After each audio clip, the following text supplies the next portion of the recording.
I kindly request you all to keep your mobile phones in silent mode. We welcome you all on behalf of Vivekananda Study Circle. We'll begin our program with the invocation. I invite Rahul and Pranav now. Om Sahana Vavatu Sahanau Bhunattu Sahaviryam Karavavahai Tejasvinavadhitamastu Ma Vidushavahai. Om Shanti Shanti Shanti Asato Ma Sadgamaya Tamaso Ma Jyotirgamaya Mrityorma Amritam Gamaya. Om Purnamada Purnamidam Purnat Purnamudachyate Purnasya Purnamadaya Purnamevavashishyate. Om Shanti Shanti Shanti. Sarve bhavantu sukhinah, sarve santu niramayah, sarve bhadrani pashyantu, ma kaschid dukbhag bhavet. We are glad to introduce our guest, Shri S. Aravindan Neelakandan, who is here with us this evening and extend a warm and hearty welcome to him. We invite the speaker to offer flowers to Swamiji.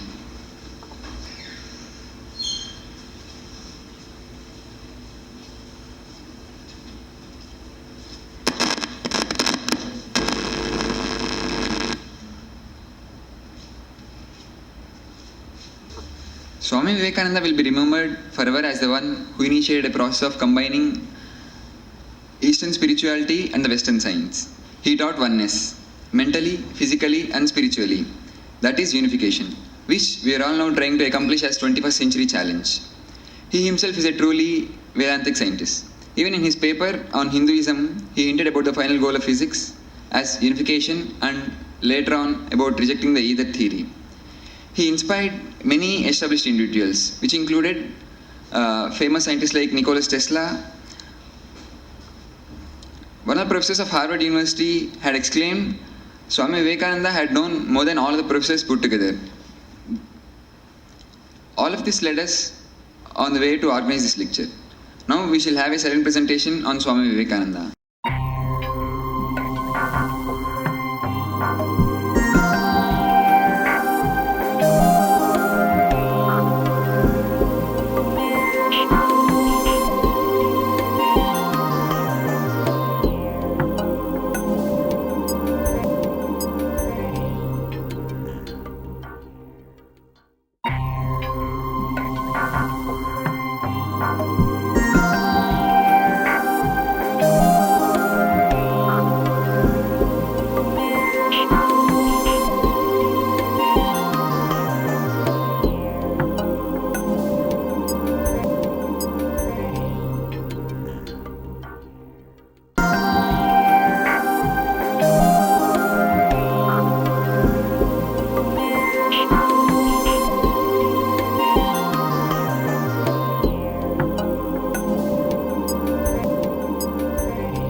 P.S. Aravindan Neelakandan is a social scientist working with an ecological NGO called Vivekananda Kendra, Natural Resource Development Project in Nagarkoil. He has been involved in research on traditional rural communities and educating farmers on cost-effective technologies to boost their agricultural output. He writes articles on popular science, social and philosophical issues for local publications.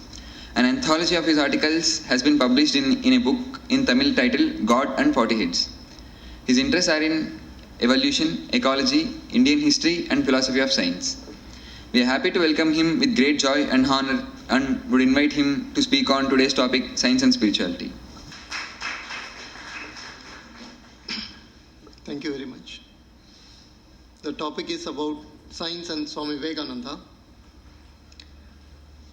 When Swami Vivekananda came on the scene, that is 1890s, already the center of gravity of science, institutional science, has moved from the east to the west.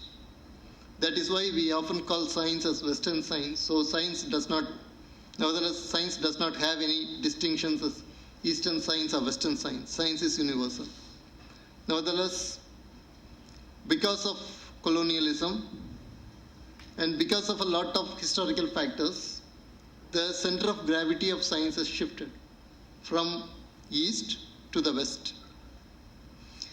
And with this particular shift, the history of science, the evolution of science itself became changed. The method of science, for example, started becoming reductionist. It started with Francis Bacon, who thought that nature has to be bound and the secrets should be extracted from the nature through a method that was similar to torture. Then there was Descartes, who gave us the famous Cartesian method of science. So what he did was he divided science into two. He told that there is the realm of mind and there is the realm of matter, and the realm of mind belongs to religion and the realm of matter belongs to science. And let the hard sciences go to the realm of matter and examine and leave aside the realm of mind which belongs to religion alone. This demarcation in a way helped science, particularly during the kind of sufferings that the scientists were facing because of the inevitable collision that science was having with the religious worldview. However, such beautiful compartmentalization could not hold for a longer time, as has been evidenced by Charles Darwin's publication of The Origin of Species. In 1859, 2 years after the First War of Indian Independence, Charles Darwin published his The Origin of Species According to Natural Selection. And with that, a storm arose, a controversy arose, and to this day, it has not ended in the West. Because the origin of anything is very clearly in the realm of science, in the realm of religion, as far as West is concerned, the institutional religious structures are concerned. But here is science that is telling that no more, the origin question also can be probed by science. So, this kind of problems that the West was facing, nevertheless, the institution of science was getting built up, the colonialism was expanding, and it was giving a lot of resources. There was a veritable capital drainage from the colonized nations to the West, and it was on the edifice of this colonized wealth that the monument of science was being built. And it is at this particular point of time that Swami Vivekananda was proclaiming that India as a spiritual nation is in no way second to any nation on the world. But what are the fruits of this spirituality? Then, as in the West, the science is getting built up, Swami Vivekananda tried to create a dialogue with science.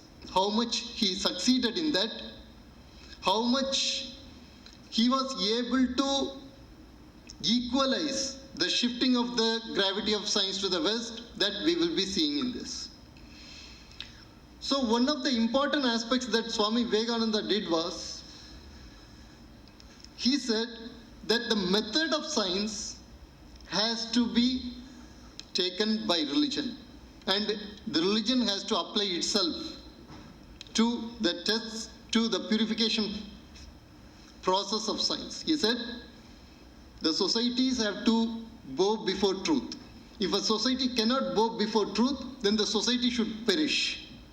If your religious beliefs are against reason, the more they die, it is better.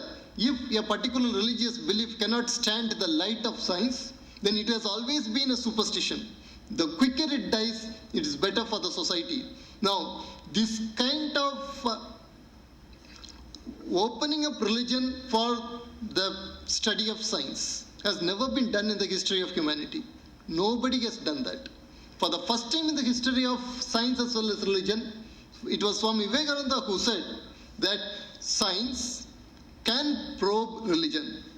Religion has to be taken as a human experience, and science has all the rights to probe into religion. We will see how this particular aspect of Swami Vivekananda has been taken up. Now there is a budding science called neurotheology. Neurotheology studies the neural correlates of the brain, how the brain functions, particularly during religious experiences. And some of the important persons who are working on this, Michael Persinger, Andy Newberg, and V.S. Ramachandran, they have got insights from Indian yogic texts. Particularly V.S. Ramachandran has worked on the phantom limb phenomenon. And he has very powerfully used Advaitic ideas to understand and help people having problems. That we will come later. But the point is, today, science has developed tools to look into those aspects of religion which have so far been deemed as only religious. We can today explain Kundalini in terms of neurophysiological terms. So this is a process that was initiated by Swami Vivekananda. He said, come and study religion. Come and study religious experience. Most probably, he inherited this from Ramakrishna Paramahamsa himself, who said, you test the Guru and you accept him. You test the Guru like a person who goes to the goldsmith, and the goldsmith tests the quality of gold. The same way you test the Guru and accept him. This kind of thinking nothing is sacred, but everything should be examined and questioned, and it should be put to the rigors of science, and then only it should be accepted. Such an idea is something that Swami Vivekananda contributed to the realm of science and religion. Thus, today, religion is not something that is based on belief, it is something that is based on experience, and that experience can be tested. That is one aspect of Swami Vivekananda's contribution to science. Next, we see that he decided to apply the framework of Vedanta to the study of physical universe. Now, this is something that we have to see very seriously, because in the West there has been a tradition that science should be the handmaiden of theology. In later days, that means science should prove whatsoever that is in a particular scripture. That is the work of science. If science is not accepting what the scripture says, then the scientist should be made to shut his mouth. This is what resulted in inquisitions in Galileo's treatment by the established religious structures. This also continued into the 20th century. For example, in Soviet Union, from 1970, it existed from 1917 to 1991. During that period, they had an ideology, they had a world vision based on Marxism. And they said, whatever that the dialectical materialist framework accepts, only that the scientists should talk. If a particular discovery is not coming within the framework of dialectical materialism, then that should not be talked about. So, in Engel's dialectical point of view, for example, everything is determined by the environment. There is no such thing as an innate factor for an organism. Everything is determined by the environment. In fact, this is the theory by Lamarck. And science has proved that the Lamarckian theory of inheritance, that is occurred, the inheritance of occurred characters. For example, if you are having your ears pierced, then the child that is born to you should also have its ears pierced when it is born. That is the occurred characters getting transmitted through generation. Lamarck explained it with the help of the neck of giraffe. He theorized that the initial giraffes, the necks were very small, and at each generation as the giraffes were jumping to get the food, then the necks got elongated. It is a very shortcut way of explaining evolution, and science has proved that it is not so. It is not the transmission of occurred characters, but it is the natural selection, Darwinian natural selection, that is shaping it. And the Darwinian natural selection also got a boost when Gregor Mendel, an Austrian monk, he discovered Mendelian genetics. So when Mendelian genetics said that there are innate factors in every organism called genes and they are determining the character of the organisms, that was not acceptable for Marxist ideologues. So they said, no, you should not teach this in Soviet Union. So that was during 1940s and 1950s. There was a big problem. There was a purging of, very similar to the medieval Inquisition. The Marxist rulers, they got hold of at least 70 genetics who worked on the genetics field, and they told them to renounce genetics publicly. Particularly, there was a man called Vavilov. This Vavilov is a very great botanist. He has collected some 40,000 strains of wheat, and he was a great geneticist throughout the world. He was known for that. So they told, no, you should not talk about genetics, and they put him on jail, and they told that you are going to be killed if you are not renouncing genetics. At last, he died of malnutrition in the jail itself. So that is how things happen when you make science a handmaiden of either theology or ideology. Now we will see how Swami Vivekananda approached this particular aspect. So he says that Swami Vivekananda said he met actually Nikola Tesla on 1896, February of 1896, and they had a talk. So he talked about how Sankhya and after that Vedanta are dealing with the dualism aspect. So in Sankhya philosophy, there is the matter and energy, and matter and energy are considered two separate things, whereas Vedanta integrates them both. So he asked Tesla, at which point is science? Then Tesla told him that matter and energy are separate, they cannot be integrated together. However, he told, I will try mathematically to integrate matter and energy. And Swami Vivekananda has written a letter to his friend that today we have met Tesla, and Tesla has said that today evening he would give a mathematical demonstration of how matter and energy can be integrated together. And however, Tesla could not do that. That also Swami Vivekananda reports, but Tesla could not do that. If he has done that, then Vedanta would have been put on its surest foundations, but he couldn't do that. But in the future, it may happen, he says, and of course it did happen, as we know that Albert Einstein's E is equal to mc square formula proved that matter and energy can be interchanged. They are the expressions of the same entity. The point here is how Swami Vivekananda openly accepted whatever the science was telling, and he just makes a prediction, no, it will happen like this, but he is not telling this is how it should happen. In fact, you have to remember that when Swami Vivekananda was talking, when Swami Vivekananda was expressing his views, the Newtonian physics was at its zenith. So in Newtonian physics combined with the reductionist Cartesian idea, it reduces everything to matter. Ultimately, there will only be matter. But Swami Vivekananda says very wonderfully, take the hottest material science. Either it is chemistry or physics, astronomy or botany.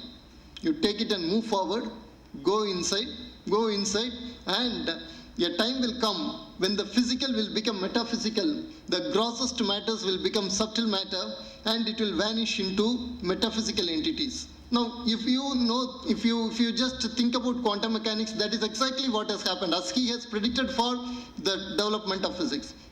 But he says something, you take anything, and if you move forward and forward, the physical will become metaphysical. In terms of quantum mechanics, that is what happened. In the case of double slit experiment, we know that consciousness has become an important factor. There is an idea of participatory universe where your own consciousness is creating the universe that you are seeing. So this kind of ideas, he was able to have a premonition that this kind of ideas will happen. But what about biology? In the case of biology, what has happened is, we know that molecular biologists often talk of explaining the entire biological organism in terms of the functions of DNA. And brain scientists feel that they can explain consciousness in terms of their brain potentials, or in other words, your self-uniqueness is nothing but the sequence of some nucleotides in the DNA, and your self-awareness is nothing but some electromagnetic potentials in the gray matter of your brain. Now, how much is this correct? If a scientist takes up biological science and goes further and further, can he also see the physical becoming metaphysical? Can he see that the mind and the body are actually a dynamic play of each other rather than two separate entities? So we will come to Vilayanur Ramachandran's experiments on phantom limbs. If you have read Phantoms of the Brain, I need not explain, but I will assume that we will have an introduction of phantom limb phenomenon. If a person loses his hand in an accident, or because of some amputation, his hand is gone. Sometimes, not always, sometimes there is a phantom limb. He has a feeling that his lost hand is still there. Problem arises because the person starts to have itching in the hand. Sometimes he feels that his hand has been struck in some kind of an unsavory position and he cannot move the hand. The pain is unbearable. The pain is very real. The phantom limb, the hand is not there, but the pain is very real. But he can't do anything because it is a phantom brain. It's a phantom hand, phantom limb. So, Vilayanur Ramachandran was studying this. Then he got a report about an experiment on a monkey. For a monkey, they removed the connection between the neural connection between the hand and the brain. After they removed those connections, they started poking the hand, and of course there were no electric potentials in that area of the brain where when the hand is touched, the electric potentials are created. But when they touched the chin of the monkey, they found that the area where usually if you touch the hand, the electric potentials will be created, there the electric potentials were getting created. So they found that it was astonishing how the monkey is feeling when they are touching the chin. The monkey should be feeling that actually they are touching its hand, but there is no way the monkey can tell it. So they sent this report, just they were discussing, the colleagues were discussing, somebody thought that this is interesting and they sent this report to V.S. Ramachandran. So he studied this phenomenon. You know that there is something called Penfield homunculus. Penfield homunculus is something, a kind of a map, a cognitive map of each part of your body, how it is mapped to your brain. For example, if I touch your brain, if I touch your hand, which part of your brain will be excited? If I touch your nose, which part of your brain will be excited? So based on that, they create a small caricature of a man, and that is called the Penfield homunculus. This is a map that comes with us when we are born. But now when V.S. Ramachandran heard this, what he did was, he made a phantom limb patient. He just tied the hands of the eyes of the phantom limb patient, and then he started touching each and every part of his body. When he was touching his face, then that person was telling, "Hi doctor, you are touching my hand." Now this was interesting. The same thing that happened in the monkey. Of course, the monkey could not talk, but we are also monkeys basically. So this monkey could talk, and it said, see, you are touching my hand. And when he was touching his face, now he understood that the Penfield homunculus, the mapping that the body and the brain creates, and the body consciousness, your body consciousness, how you are seeing your body, is not something that is given to you. It is something that is dynamic and that you can change it. In other words, your body map can be changed by your perception. So what he did was, now the problem he understood was this, that the brain is telling him that you haven't lost your hand. So that the brain has not updated its Penfield homunculus map. But at the same time, what it has done, instead of that, it has mapped some other part of his body to his hand part. But his eyes are also seeing it.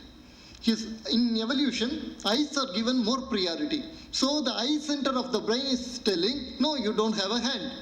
Whereas the mapping itself is telling, no, you have a hand. There is a conflict. So how do I resolve this conflict? Now the brain is inventing another one idea. It is telling your hand is stuck somewhere. That is why you are not able to do anything. That is why you are not able to see anything. So the whole thing he understood, it is an illusion built upon illusion built upon illusion. How do you change it? So you fight an illusion with another illusion. So what he did, he created a box in which he put a mirror. And he told the patient to put his full hand in the mirror. Now he has one hand put on the mirror, and his eye is seeing the mirror reflection. But what it is doing, it is seeing the mirror, but it is seeing the phantom limb actually. It is getting the visuals of the phantom limb. So he told the person to move his actual hand. When he moved the actual hand, the phantom hand also moved.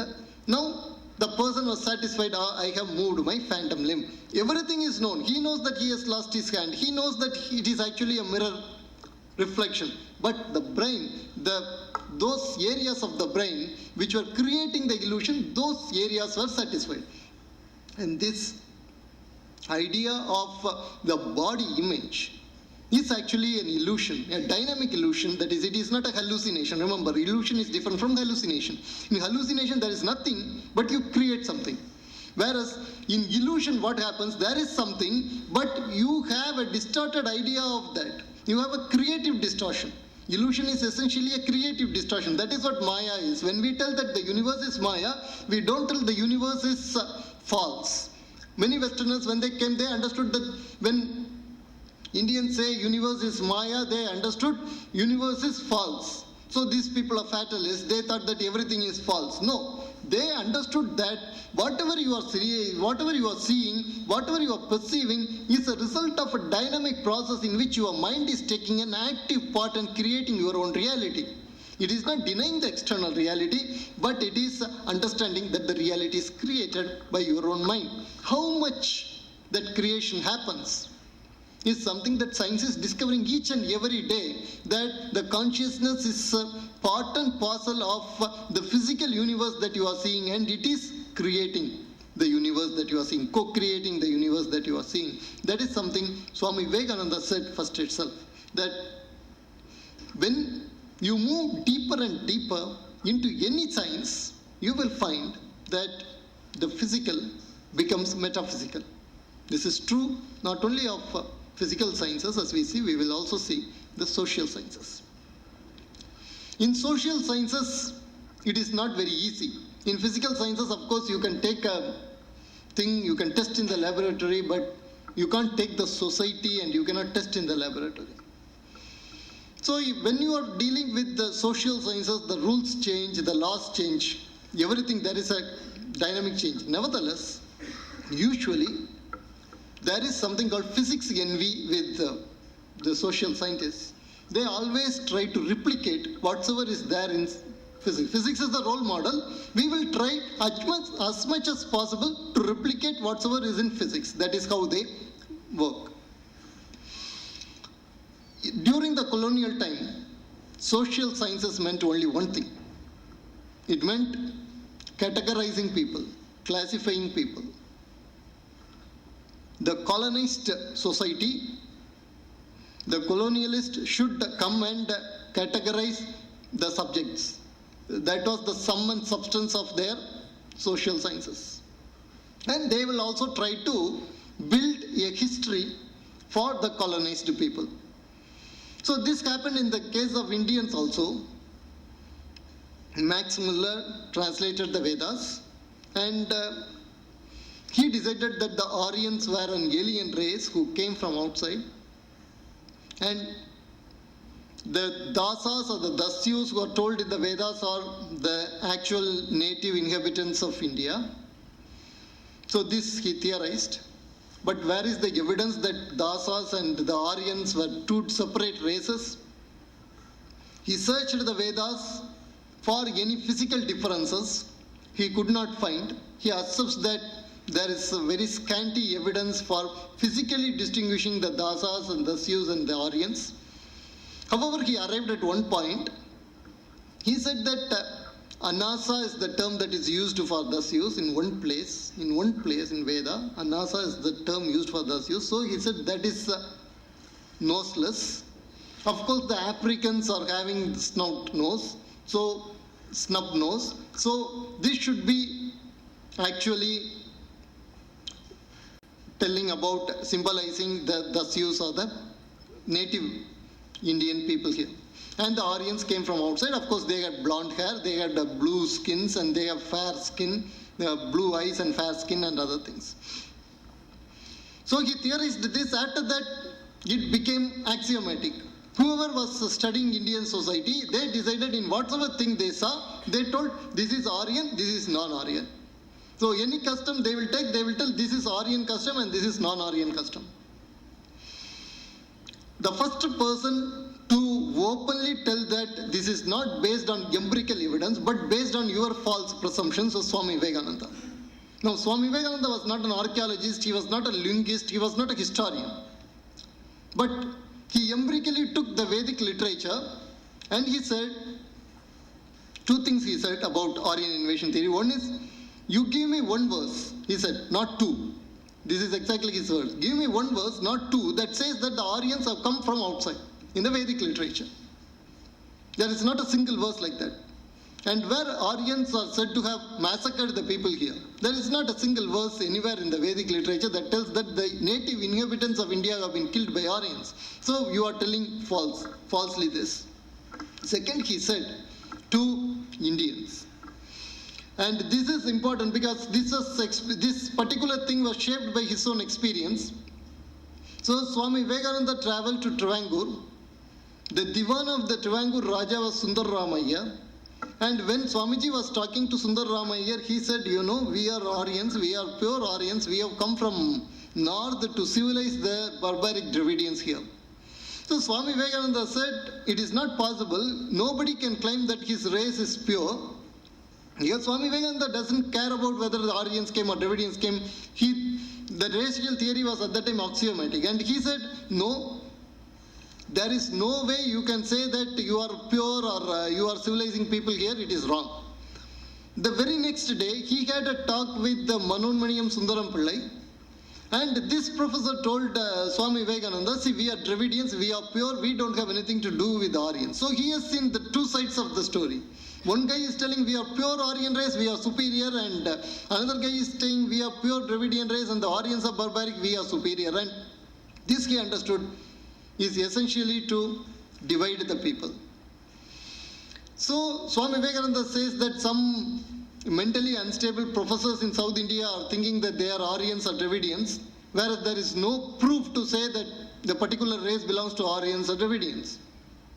And he again and again asks, throughout, give me one proof. And he tells very clearly, now the Britishers have taught you that he is talking to the upper class people of India. The Britishers have taught you that you are Aryans, so you don't have anything to do with the downtrodden people of India, and that is why you are accepting this Aryan race theory. He is very, very harsh on the upper class people of India because they are forgetting their social duties. He was able to see where all this was leading to. He says, all these divides, the Aryan, non-Aryan, Brahmin, non-Brahmin, this divide is only to make fight within yourselves and weaken your struggle against the British. And this is exactly what has happened. how much years the science had to wait before it was able to dethrone this Aryan invasion theory. So Swamiji says very clearly, it's a very powerful statement. If Brahmins are Aryans, so are the untouchables. If untouchables are Dravidians, then so are the Brahmins. All India, the race is one. You cannot tell that one belongs to a particular race and another belongs to another particular race. In India, everybody belongs to the same race. That is what he says. The same conclusion. Of course, after that, a lot of historians came. They all accepted, including Jawaharlal Nehru. If you study the discovery of India, of course, Jawaharlal Nehru is not a historian in the proper sense of the term, at least a historical narrator. Then there is Arju Majumdar. All these people, they almost accepted at face value. Neelakandan Sastri, Raghava Iyengar, they all accepted the Aryan Dravidian theory at face value. There was one person who was not satisfied with that. He went and searched the scriptures the same way Swami Vivekananda said. Dr. Ambedkar. Dr. Ambedkar wrote, who were the Sutras? I think every one of us should read that book. Who were the Sutras? So he doesn't think what the Westerners were saying. He found that it was a wrong theory. He understood that the racial classification of Indians does not hold water. In fact, Russell, who was a colonial ethnographer, he took Max Muller very seriously. So what he did was, he devised an instrument to measure the nose length. And he would measure the face length and the nose length. And he called it the nasal index. And he told that this he has derived from the Vedic literature. And then he made a complete classification of each and every caste in India. And he told this is this much Aryan. And he devised a law that the nasal index is inversely proportional to the status of the person in the society. So he created this. He had an assistant called Thurston. So whenever Thurston used to go to the villages with his instruments, people used to run away. So these guys got hold of the persons and they measured their noses and they made tables. But the very interesting thing is coming now. The tables showed discrepancies. The law didn't hold. The nasal index was not inversely proportional to the status of the society. The so-called lower castes were having higher nasal index and the so-called higher castes were having higher nasal index. The whole thing was chaotic.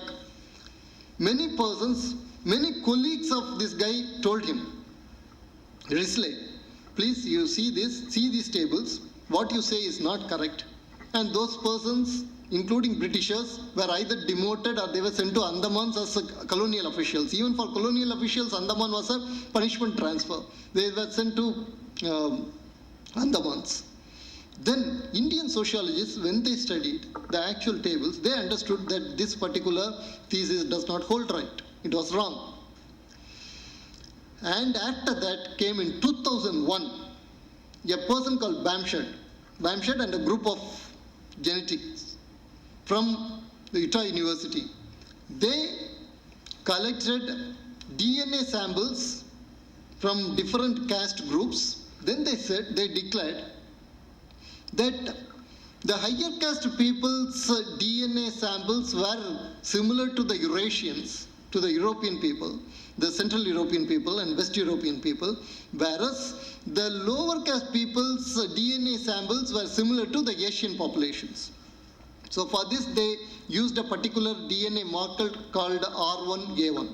So this R1A1, they said, has evolved in Western Asia and Europe, particularly in the Caucasus area, in the central Russian plains. And from there, it has migrated to India. And this R1A1 is higher in upper caste and it is lower in lower caste. That is their conclusion. That was in 2001. And it was publicized throughout. In almost, if you see, at that time, if you see the Frontline, New Scientist, that is from United States, you will find that New Scientist, in fact, it ran a heading telling that caste is written in blood.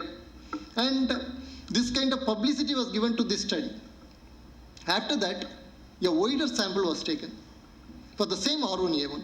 There is a scientist called Stephen Oppenheimer who specializes in population genetics. And he discovered Actually, R1A1 originated in India. And there is no way R1A1 can be taken as a genetic marker to prove Aryan invasion. After that, some 5 studies have come. And each and every study has very clearly stated that there is no difference between the so-called high caste and so-called low caste.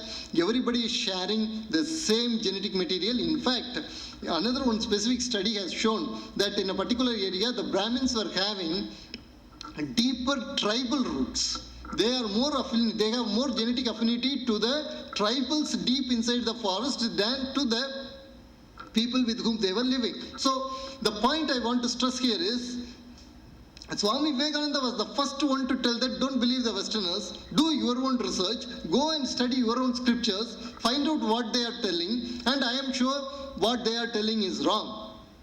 And that Swami Vivekananda has been vindicated. And another one aspect is the plot to divide Indians has been going on. During Risley's time it was nasal index, during the modern genetics time it is R1A1. So it is also has been going on. So these are the aspects of where Swami Vivekananda comes to help us, whether it is physical sciences or social sciences. Now, I want to just give a brief discussion about how Swami Vivekananda has helped the institutionalization of science in India. As I said earlier, the center of gravity of institutional science has shifted from the east to the west. How Swami Vivekananda was instrumental in bringing back the equality. And we know that Swami Vivekananda talked with Tata, inspired him to start the Indian Institute of Science. It is a well-known story. And also, Swami Vivekananda's disciple, Sister Nivedita, was instrumental in creating Bose Institute of Science. That is not much known, because when Bose wanted to start an Institute of Science, the British government put hurdle after hurdle after hurdle. And Sister Nivedita had to travel to her land, to her own land, and she had to talk to the Irish people there, and the main Irish politicians, influence them, and through them she made the Bose Institute a reality. That is why if you go to Bose Institute, at the entrance there is a lady who is carrying a torch, a bronze statue. And this was a dedication that Bose made to Sister Nivedita. And there he said, she is the woman of Vedanta. She is not a plaything of man, but she is the bearer of the torch of knowledge. Now this is something, a statement that Swami Vivekananda has also made. He says, complete womanhood is complete independence. That is Swami Vivekananda's statement. I think it is the most radical feminist statement that can ever be made. A complete womanhood is complete independence. That is what it is. Now, it is not only with this. In fact, Swami Vivekananda's influence on science also extends further. The Bose Institute is one aspect. In fact, Bose Institute also made another one remarkable step in the history of science, that they will never make patents. Bose Institute has made a lot of discoveries and inventions, but they have never made any patent right on them. This is another one important aspect, because they believe that science is not any particular single person's property. Then there is another one person called Yellaprada Subbarao. You would have heard of him. He is from Andhra. And he was studying in Madras. He was studying in the medical college.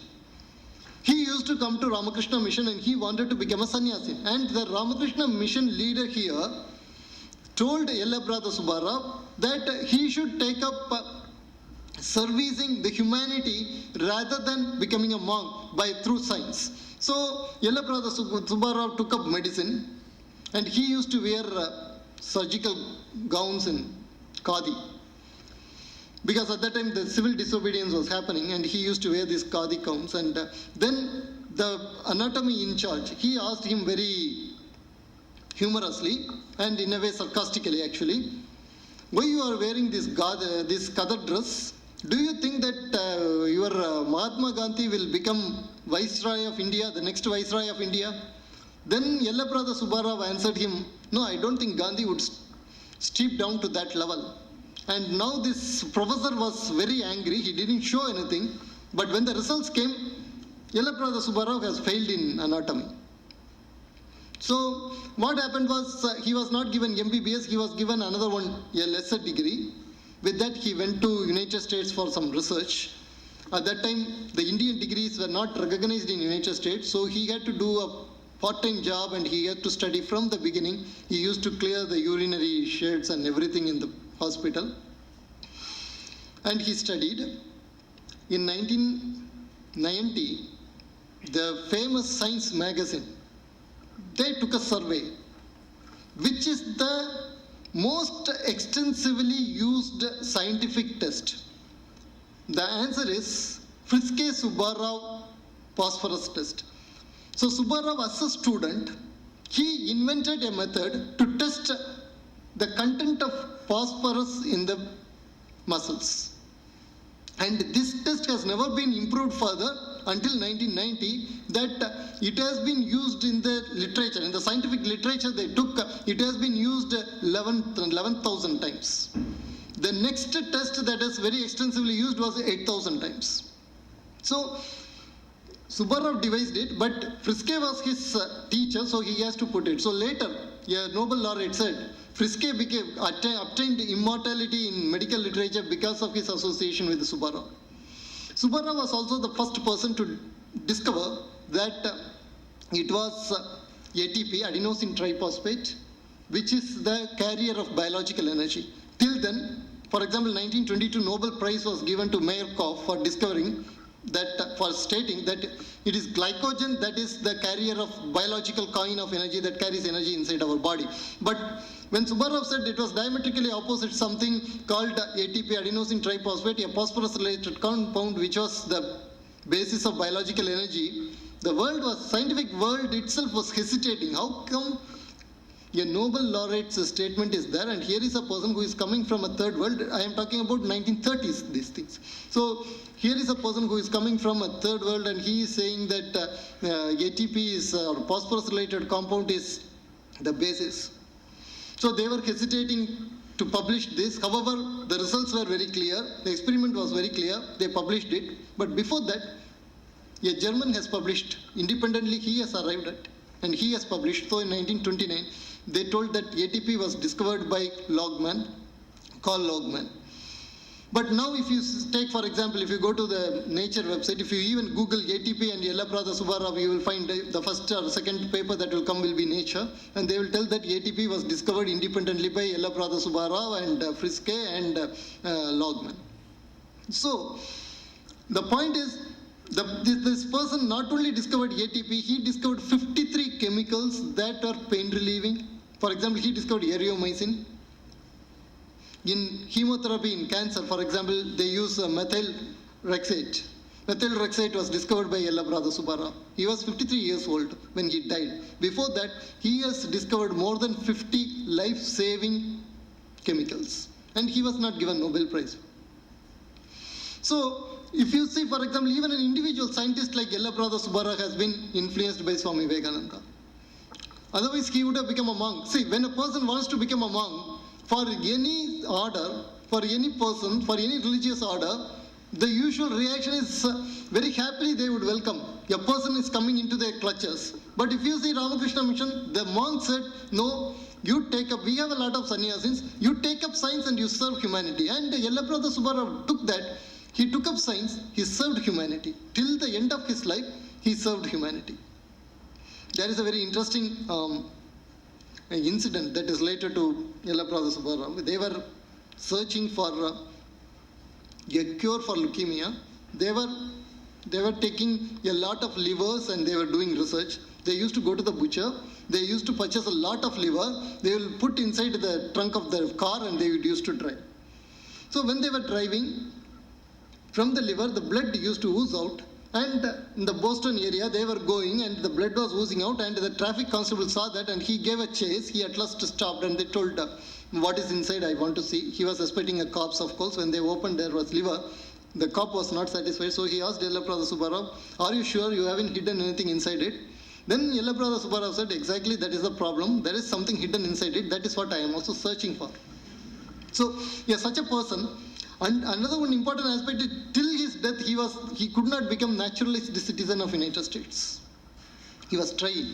But United States Supreme Court has just during 1920s, they have passed a law telling that Indians are not eligible to become citizens in a white race nation. So, Yelabrada Subbarao, despite his tremendous contribution to this world of science, he could not become a citizen of United States. That is another aspect. So what we have, from all this we have seen, I would like to say that Swami Vivekananda influenced the epistemology of science, that is the way science searches for knowledge. He was speaking about discovering the unity behind the different facets of diversity. Within the diversity, there is a unity. You don't devalue diversity, at the same time you search for unity. That is what was his message. And that helped the science. Surely it helped a lot of scientists. In fact, there is a conversation with a sociologist by Albert Einstein, was having a conversation with a sociologist. And there Albert Einstein has said that he was knowledgeable about prana, and prana should be the basic substratum of the universe. So, if you see, he has influenced the epistemology of science. He has shown a vision for science. He has also influenced the institution building of the science. And as a pain reliever, as a technological pain reliever, he has influenced how the technology should be developed, because technology always has embedded value system in it. When you create a technology, when you design a technology, that technology will also decide its end user. I'll give you a simple example. We are using energy. There are primary fuels as well as secondary fuels. If you see the way India is using secondary fuel, you will find a very interesting phenomenon there. Our commercial energy consumption has increased like anything. During the last 5 decades, our commercial energy consumption has increased. Our primary fuel consumption has not increased. But if you see, all this secondary fuel consumption or the commercial fuel consumption is concentrated only in the urban area. 80% of our secondary fuel consumption is concentrated only in the urban area, not in the rural area. The rural area has been completely neglected. Why? Because the very form in which a particular technology evolves, that determines, in a way, it determines its user, its end user. So, it discriminates against automatically the rural population. It is fit only for the urban population, or you have to urbanize the rural areas. In fact, Abdul Kalam gives an alternative, Pura, for providing urban amenities to the rural areas. But how is that possible? Then you have to think independently. You have to remove the Western axioms that you have got and to try to create technologies. For example, I work in Vivekananda Kendra. Vivekananda Kendra is the natural resource development project of Vivekananda Kendra. We have developed a biomethanation plant that takes the kitchen waste and produces energy. It saves, for example, 50% of, we can say, LPG gas. Because the LPG gas that we get is actually subsidized. We don't get its actual cost. Whereas in the case of this particular biomethanation plant, you develop energy from the waste, from the kitchen waste. It provides you energy. It also gives you slurry. Slurry can be used as an alternative for your homestead garden. So the whole thing is, the technology itself gets a new orientation. The technology gets a new orientation. And it provides alternative to marginalized sections of the society. So what Swami Vivekananda said about religion, that he said, I do not believe in a religion that cannot wipe out the tears of a widow or cannot give food to a destitute child. The same thing also applies to technology. We cannot believe in a technology that cannot remove the sufferings of the people. So remove the sufferings of the marginalized sections of the society. How do we do that? We create technologies with embedded value systems. So that Vivekananda Kendra is doing, again inspired by the vision of Swami Vivekananda. So I think with this I will stop. And any questions are there? V.S. Ramachandran conducted an experiment in which he used a mirror to... Can you just repeat that experiment? It was not clear. So you have this, the person is having an amputated hand. Let us say I have lost my left hand. But what happens is I have the feeling that I have got this hand and I cannot move the hand. I have the hand, I cannot move the hand. However I try, I cannot move the hand. So that is the phantom limb problem. So I go to the doctor. What the doctor says, you insert your hand into a box. The box has a mirror. So in this mirror, my right hand is reflected as the left hand. So when I move, the left hand moves. My brain sees that. My eyes see that, and they tell that, okay, the hand has moved. So now this is an illusion. I know that this is an illusion. But when my brain sees that, then it gets the idea that the phantom limb has moved. The limb that was not moving, now it has get the feeling of moving, and now it has become mobile. So I don't have a problem with that hand anymore. You said that science and religion is going to be integrated in some aspect. Science and religion are basically different in their in the way they approach towards the truth. So science is essentially about observation, and observation is more or less unique. If I am seeing the plant in a particular way, the other person who is experimenting on the same thing will experience the same thing to some extent.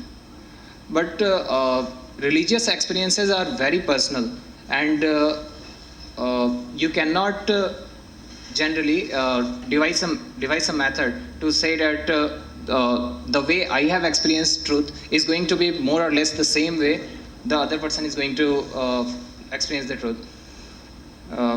So how do you say that there could be some scientific experiments which will validate those religious or those samadhi like experiences? And my and second question, V.S. Ramchandran again says about mirror neurons also, the way consciousness could be explained in other way. So can you give some more light on the mirror neurons also? So the first thing is science and religion. We are talking, first thing that Swami Vivekananda did was, he moved the basis of religion from belief to experience. He said religion is experience. So if you are experiencing something, that will automatically have its own neural correlates. And Swami Vivekananda also said that you have to search for unity. Now, there are a lot of experiments. For example, I will give a very good book on this, Andrew Newberg's Why God Will Not Go. So, Why God Will Not Go, that is the name, the title of Andrew Newberg's book. And he says in that when we take the religious experience, variety of religious experiences, and start studying the neural correlates, we are able to find patterns that are similar. So you can say that a particular religious experience which communicates itself to that particular person in a very different way. To you and me, we may be having entirely different religious experience based on our cultural, our personal history context. But in terms of neural correlates, still it may be the same. It may be the same, but it is masked by the different cultural context or the different personal histories that we have. So this aspect of science, going into the heart of the religious experience and searching for neural correlates, it is not going to validate whether what you experienced is true in a very external sense. But it is going to give an idea why religion evolved. What is the purpose of religion in our human species? Only human species have religion. Most probably chimpanzees may have a religion after some few thousand years. We don't know, because already chimpanzees have developed arithmetic capacities. So the point I want to say is, for the first time, the scientists are having tools to probe into our religious experiences, study them in an objective way from outside, and based on that find similarities and patterns. For example, there is a particular experiment by Michael Persinger. Michael Persinger uses a helmet-like thing, and it creates a magnetic field around the temporal lobe. And then the person who is having this, he feels a presence. He just feels a presence outside. Whereas in terms of Zen meditation or transcendental meditation, Eastern meditation techniques, what happens is, to those areas of the brain that creates the I consciousness, the individual I consciousness, the blood flow to those areas become low. So we see that there is fundamental difference between the experience of a presence, like in the case of Moses. Moses experienced a presence. So in terms of a lot of religious people who experienced their presence inside a cave, A lot of people are there. So those kind of phenomena now can be explained in terms of neural correlates. The same way Advaita philosophy also, the Advaita phenomenon can also be explained in terms of neural correlates. There is another one aspect, I will also explain that. V.S. Ramachandran talks about mirror neurons. Now, what are these mirror neurons? Mirror neurons are neurons that create empathy, that deal with empathy. And what he says is, these mirror neurons don't have any special structure or anything. The same neurons can become mirror neurons. The number of mirror neurons in you can increase, or the functionality of mirror neurons can be increased. When this increases, you feel an empathy with the next person. You can also feel empathy with the universe at large. And in a lecture given in Madras, he said, this is the exact words he said, the Atman Brahman, it has a neural correlate in mirror neurons. Yeah, it is the neural continuum of the Brahman in a way. So, Advaita provides a framework, or at least it provides you a torch. It may even be a pen torch. It provides you a torch through which you can travel through the labyrinth of the consciousness studies, and gives you an example of, gives you different dimensions of consciousness. So it is in this aspect the science and religion can come together in a very, it's an Eastern concept, not in terms of validating the belief, in terms of understanding the experience. No, the just experience, whatever you just now said, is that about consciousness? That's what mine. I mean, the experience that is happening, whether it comes from which realm of consciousness.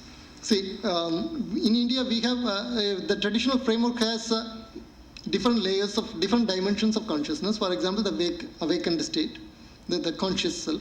Then there is the dream state. Then there is the sushupti and duriya. From which aspect of this particular experience is happening? How it is happening? Those aspects can also be studied. Now, we have tools that study from which layer of consciousness this is coming up. Sir, you said some Western notions have to be changed regarding the technology. What are they? Yeah. See, most of the technologies that we have today have been developed during the colonial era. They are mostly energy intensive and capital intensive. So the technology has, for example, almost all the technologies are coal-based. From where all the tremendous coal that was needed for these technologies came? They came from mines. And who did it? Either indentured laborers from India or the African slaves. So they were the one who was supplying the fuel. So the point is, when you are creating a technology, the technology somehow embeds in it the value system of the particular era. But now if you see the kind of technologies that are becoming more and more popular, these are technologies that embed values from a different civilizational perspective. For example, you have renewable energy technologies. All these renewable energy technologies, if you take, you will find that they always have a tilt towards the marginalized sections of the society. So this is what I tell, what I meant when I told that the technologies should have embedded values in them, and that the colonial technologies are not exactly appropriate for us. So that means you mean to say people and scientists, even though they develop a technology. Sorry, I can't hear you. I couldn't hear you. So you mean to say that people who develop technology should give shape to it only when they see proper values in it? No, what I say is, we should also take into account who is going to be the end user. To which sections of the society my invention or my discovery is going, my technological invention is going to benefit. Those also has to be taken into account. That is what I mean. Can you elaborate on what Vivekananda views, how Vivekananda views telepathy? Seems like he has done research on it, and he has also provided some on what? Conclusive telepathy. Telepathy. Well, personally, I am a skeptic about parapsychology. So, as far as I have studied, I haven't seen anything in Swami Vivekananda has said positively about telepathy. In fact, he also had a sort of aversion towards esoteric sciences, like, for example, some of the theosophical standpoints or astrology he was not very happy with. He distanced himself. As far as I don't think there is till now there is any credible evidence to say that telepathy exists, or for that matter in parapsychology either ESP or paracognitive aspects abilities exist. I don't think there is anything in Swami Vivekananda that very clearly talks about telepathy. Regarding this telepathy, Swami Vivekananda had a feeling when this earthquake came, that earthquake prenomination that's going to come. So he had a feeling that people will suffer or something. It's not fully telepathy, but some sort of understanding that people will suffer. Or Has Swami Vivekananda recorded it in his literature? yeah, I think I think he was in US. I'm not sure, US or Europe, and he was very sad, and he had a feeling that lots of people are dying at midnight. And next day, when the news came, it so happened that some earthquake or some tsunami or something like that. I'm sure he didn't make a theory out of it.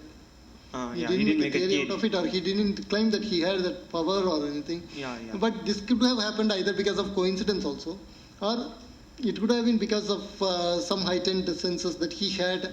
Perhaps we could develop. Of course, I am skeptical about telepathy. I am not telling that telepathy doesn't exist, but so far we don't have any credible evidence in science that says that telepathy exists. So. To thank our speaker.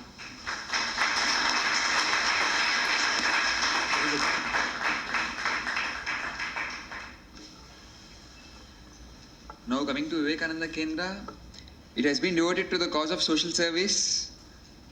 It assumed its present form under vision of great Eknath Rande. So now we'd like to have a presentation by Vijay about Vivekananda Kendra. Yeah, it's actually being given by Seshadri of Vivekananda. A very good evening to one and all present here. I am S. Seshadri on behalf of Vivekananda Kendra, here to deliver a presentation on Velga Velgave program. And before I jump into the Velga Velgave program, I wish to recollect some of the moments when Swami Vivekananda attended the World Parliament of Religions. He was a delegate sent from India. And I wish to recollect that moment when a gathering of 7,000 men and women who rose to their feet just immediately when they heard Swami Vivekananda addressing them as sisters and brothers of America. And having listened to that, they felt that it is something new to them because they were not used to such a sort of a statement from any of their countrymen or from people outside. Because of that, they, no matter understanding what it felt that as if a current of fraternity was moving around them, which bound them together, and that made them to stand and gave a standing ovation of nearly 2 full minutes to Swami Vivekananda. Such was the glory of Swami Vivekananda. And at this moment, I wish and I want to invoke the blessings of Swami Vivekananda before I begin my presentation. And here we are especially present here to give, I want to make forth the point that why we as a group, why we from the Vivekananda Kendra are here to give out a presentation. And that is because we are coming out with a program known as Velga Velgave, which means that victory and victory. And it is probably because of this, because we are commemorating it, because Swami Vivekananda's 150th birth anniversary is fast approaching. And in order to commemorate that, we are coming up with this program. And we all Indians will be having a notion that whatever is from the West is best, because we owe pride in having each and every product that is from other countries, because we feel that whatever is from our country is not up to that quality or that standard, and probably we are totally ignorant of what our country has for us. And with that notion, I wish to display some of the quotations from the well-renowned people in different fields, and who largely belong to the Western countries, and even to the Oriental lands, so that to give you an idea what they have felt and what they have realized according to their own realization upon our country, the Indian influence. And the first person is Dr. Arnold Joseph Toynbee. Is a very well-known British historian. And what he has said is, it is already becoming clear that a chapter that had a Western beginning will have to have an Indian ending if it's not to end in the self-destruction of the human race. At this supremely dangerous moment in the Indian history, of the human history, the only way for salvation of mankind is the Indian way. I guess you all might have understood the purport of the statement. He wished to express the fact that whatever is materialistic has to have its end, which has to which makes the soul to have its eternal attainment. And in order to give a proper analogy for that, I would state that every river which is originating from a place has to end in a mighty river for prosperity, has to culminate in a mighty river, so as that every material progress which we might be attaining has to have a culmination, and that culmination and that place of culmination is our motherland, our India. The next is Albert Einstein. I think there's no need for me to give an introduction about Albert Einstein, because he's been cherished as the most brilliant person and a genius. And what he has made a honest confession. As you see, we owe a lot to the Indians who taught us how to count, without which no worthwhile scientific discovery could have been made. See, what a honest confession. At least he was the only person to honestly confess that the most brilliant and appreciable amount of achievements have been come from India. The next one is George Bernard Shaw. He's an Irish dramatist and is well known for his play. And what he has said is the Indian way of life provides the vision of natural, the real way of life. We veil ourselves with the unnatural masks. I think with the statement he is very clear, because he wished to state that everyone, outside our country, are living in a world of deception. That is what he wished to claim through his statement. The next is Dr. David Frawley. He's a well-known American teacher who has mastered most of the science based upon biology, and he's also a doctor. And what he says is, on the face of India are the tender expressions which carry the mark of Creator's hand. India possesses a great indigenous civilization dating back to 7000 BC, such as the recent archaeological discoveries at Mega clearly reveal. It had the most extensive urban culture in the 3rd millennium BC, which the many cities of the Indus and the Saraswati rivers. I think it's very clear with what our India had possessed long before. In times immemorable, we have been having most of the urban cities and the well-developed places in our Indian history long back, where our imagination might even go behind. So that was a credit which he wants to give to our motherland. So having seen so much of influences, so much of influences right from our country to the people outside our country, across the globe, we are also having so many challenges ahead of us. One more thing I wish to state at this point of time is that, as you see in the previous slide, what Dr. Frawley had said, he had given a notion that we had a civilization which lasted before 7000 BC. That's what the archaeological fact says. And we have to be really, we are ignorant of the fact that we had the world's best university, which dates, I'm not probably sure regarding the period during which it had been reigning. But the fact is that Nalanda University was the world's best university which our country had. And one fact which I wish to state is, a palm leaf takes nearly half a second to burn out completely.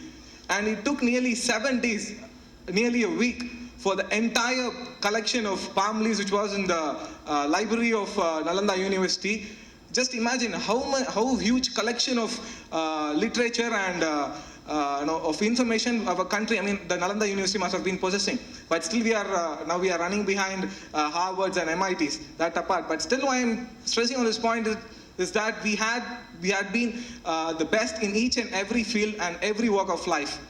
And having stated that, we are not to oversee the problems which we face. And I wish to categorize them in the challenges category, and we will look onto that one by one. The first is the education. In order to make a country very prosperous and powerful, education is the very important thing. The more the literacy rate, the more developed the country would be. And this fact has been proved by most of the Western nation. And as we see, The education in India has the most, it is down to the line. The illiteracy rate is really very high. And nearly 25% of the teachers are absent in the government primary school, which is really pathetic. The next issue is about poverty. In order to have a country full of, a country can flourish only when it has a best economy. But as we see, our country is suffering our country has the most large amount of family which are below the poverty line. And because there are 380 million people in our country who are suffering because of poverty. The next issue is about health. In health, as we see, graduates like us who come up from the stream of medicine are not willing to go and help people, or not willing to serve the people in the rural parts of our country. And not only that, 40% of our primary centers are understaffed. So health is also a problem for us. Next is infrastructure. And I don't want to stress more on this because you know what state it was during the Commonwealth times. So I just move on to the next. Media. They really cover what we need? Not certainly, because every day when we turn to the newspaper, the headlines would be either about a scam or a scandal or kidnap, a dacoity or whatever. It would be definitely based on that. But is that the only point? Is that the only way we have to project our country? I wish to recollect a moment. I used to recollect a picture of a newspaper which is from the Israel country. There we very well know that Israel is very well known for, it is highly known for the crisis and the amount of war which is taking place inside it. But the media projects the positive aspect of its country because the headlines was something like this. A farmer has come out with a beautiful pumpkin which has grown enormous with the size. And that was the headlines. Though the country had so much of negativities inside it, but still the media wants to project the positive side of the country. But look at our country's media. I leave it rest to you. Population. We rank second in the world population. And there are nearly more than 100 crores of people in our country. But still we feel the population is a problem. Is population a problem? If it were, and majority of the population comprises of youth. So youth are a problem. Is it so? Is youth really a problem? Are we a problem? Because we are all youth, right? Come on, guys. Are we a problem? You still have a doubt on that whether we are a problem or not, I guess. So having seen so much of challenges ahead of us, at this point of time, we'd be, I guess I'm addressing most of the engineers right from IITs over here. And you might have all started, started putting your thinking caps up to find out a solution to the problems which you had seen before. But I think instead of wasting our time reinventing the wheel, it's time for us to look in what already the best men of our country have given. And the first one to go is Swami Vivekananda. Let us see what he has said. Let us all work hard, my brethren. This is no time for sleep. On our work depends the coming of the India of the future. Arise and awake and see her seated here on her eternal throne, rejuvenated, more glorious than she ever was, this motherland of ours. I think he's very clear with this statement. He wants us to arise and awake from the long sleep, the sleep of ignorance. We are ignorant that the potential of our country is so much that we are failing to realize it. And it is time for us to realize and to start working towards the upliftment of the masses of our country. The next is about Sri Aravindan. India saw from the beginning, and even in her ages of reason and an age of increasing ignorance, she never lost hold of the insight that life cannot be rightly seen in the soul light, cannot be perfectly lived in the soul power of its externalities. Can you get the purport of his statement? The soul light of externalities, he wished to express the view that whatever is external, even our body is external, in terms that nothing is truth. Everything is material. Almost everything is material. And having stated that fact, if we were to keep on developing, progressing only in the materialistic way, then we might fail what is our real goal is. And by that, we might fail. So he asks us not to concentrate totally over the spiritual, not totally over the material side, but to understand even the spiritual side of our living. And that's what he wished to express to his statement. The next is Subrahmanya Bharati. He is a really well-known poet our India might have got. And he has given so much of literary works which really inspired each and every men and women across the length and breadth of our country, to trigger them, to motivate them to work towards the upliftment, to the better, to the welfare of our country. And what he has said is Bharata Nadu, Paramberum Nadu, Neelakandan Pudalvar, in Ninavai Agatradir. It's actually in Tamil. And what he wishes to state is, everyone over here is the children of our motherland. We should always remember it. And only if we remember that fact, then alone we can see our mother always smiling. And for that we have to work. And that's what he is trying to express through his words. Next is Dr. APJ Abdul Kalam. I guess there's nothing for me to give an introduction about him because he is a very popular person and he is considered to be the people's president. India must stand up to the world, because I believe that unless India stands up to the world, no one will respect us. Only strength respects strength. We must be strong not only as a military power, but also as an economic power. Both must go hand in hand. I guess he made it very simple and clear, straight to our heart. So, having seen so much of solutions what the great men of our country have to give us, at this point of time we might be thinking, we have a problem ahead of us, we have solutions to counteract them, but to put both of this into a place, we need a platform. Unless we have a platform, we cannot work to the best of our levels. And for that, Vivekananda Kendra acts as one such platform to address these problems. And Vivekananda Kendra has nearly 220 branches across the length and breadth of our country. And it is being basically made over the twin principles: man-making and nation-building. These are the two ideologies on which the entire organization runs. We have three modes of operation. The first one is Yoga Varga. A mind can only act only when the body is quite comfortable and it's really very strong. So in order to make ourselves physically strong, we have the Yoga Varga. The next is Sanskara Varga. We concentrate on the kids who are studying in schools and stuff like that. Why we are doing it is because we want to imbibe in them the moral disciplines, and also we want to give them an input based upon our country's richness, our glory, and our country's potential, to make them understand and to feel that how proud they should feel for being an Indian. And the next is Swadhyaya Varga.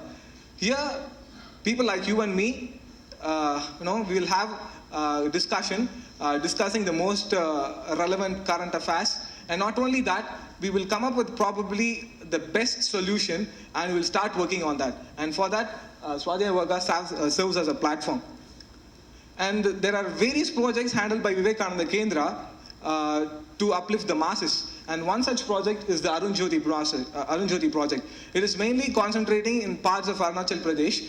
We have more than 30 schools running over there to educate the children over there. And because why we are concentrating more on Arunachal Pradesh is because there are so much of infiltrations, high rate of infiltration occurring in Arunachal Pradesh. And since we want to make our presence, we are there. Not only there, we are present almost each and every part of the country. And the next project is about the NADEP, Natural Resources Development Project. I guess the name itself is self-explanatory. So I move on to the next project, which is the RDP project, is the Rural Development Project. In Rural Development Project, what we do is probably we give employment to each and every person who's present there so that they can eke out their living. The next is about the Velga Velgave program. So at this juncture, having seen so many programs, which has been so many programs and projects being carried out by Vivekananda Kendra, we have come up with this new program called Velga Velgave. It is because we are actually focusing on the youth. because youth are really dynamic and energetic, and when properly guided, you are the best people on which the nation can have its aspirations on. So keeping you all in mind, we have come up with this program where youth like you and me will sit together and discuss about all the challenges which we are facing and probably come up with the best solution to address each and every one of them.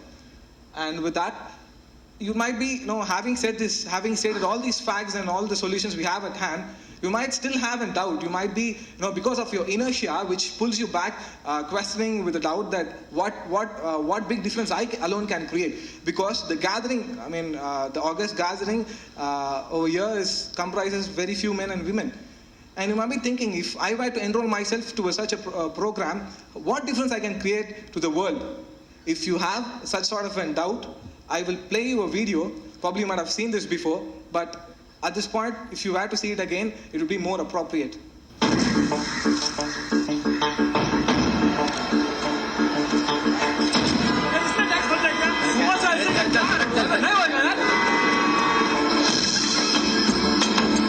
Sir आपके लिए उस पार car का इंतजाम किया है sir.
All your doubts must have broken down to pieces. And that very tree junk represents the challenges ahead of us. And that small kid who tries to push away that tree log, he knows very well that he cannot push it. He knows very well that he doesn't have the potential to move the tree log, which is an impediment over the road. But he started. He never stopped himself, but he went ahead and wanted to contribute his little amount of contribution towards moving away the obstacle. And we all over here are that small kid.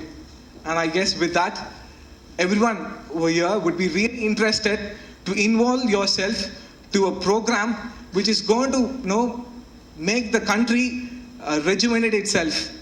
We are all aware of the fact that our country has so much of potential. At the same point of time, we are very well of the fact that our country has so many challenges. But it is for us to decide at this point of time to rise to our heels and to contribute something that makes the nation as it was, more than better it was in the future. It was in the past. So with that, there are pamphlets which will be handed out to you.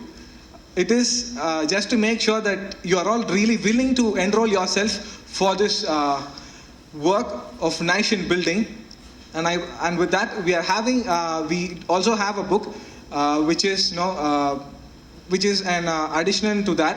Where most of the book comprises of the facts and the messages of Swami Vivekananda, and not only that, it also has details regarding the potential what India has and also the heritage which India possesses. So I mean, it has been given at a subsidized rate of rupees 30. We wish each and everyone enroll for this program, and we wish everyone to buy that. And after that, we will be having a small test just to make sure that you're not keeping to that you're not going to keep this book in your shelf just like that for the Saraswati Puja for the next year, because we want to make sure that you're reading it. So for that, we'll be having a small test, and the date and the venue will be announced later. So with that, I end. And after filling up the form, you can drop it down in the box which is kept over there. So I think everyone is clear with that. If you have any queries, you can kindly shoot it out to me. I guess everyone is clear with that. Thanks a lot.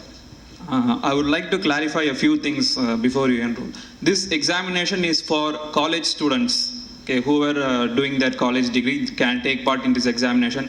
As Seshadri mentioned, the book will be given at the cost of 30 rupees. The date and place of examination will be communicated to you.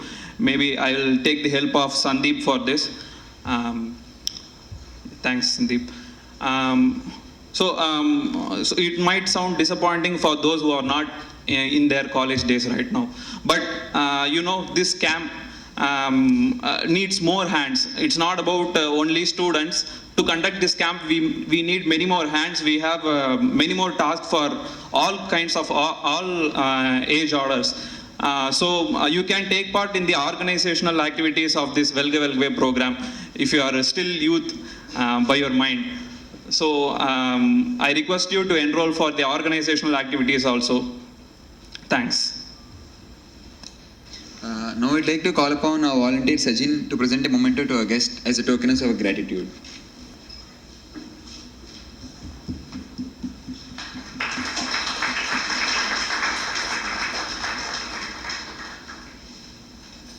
Now I call upon Pranay to present a memento to our guest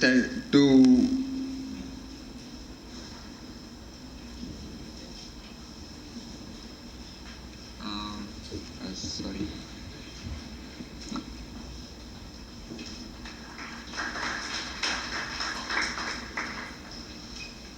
Now I call upon a volunteer to present a memento to Sheshadri.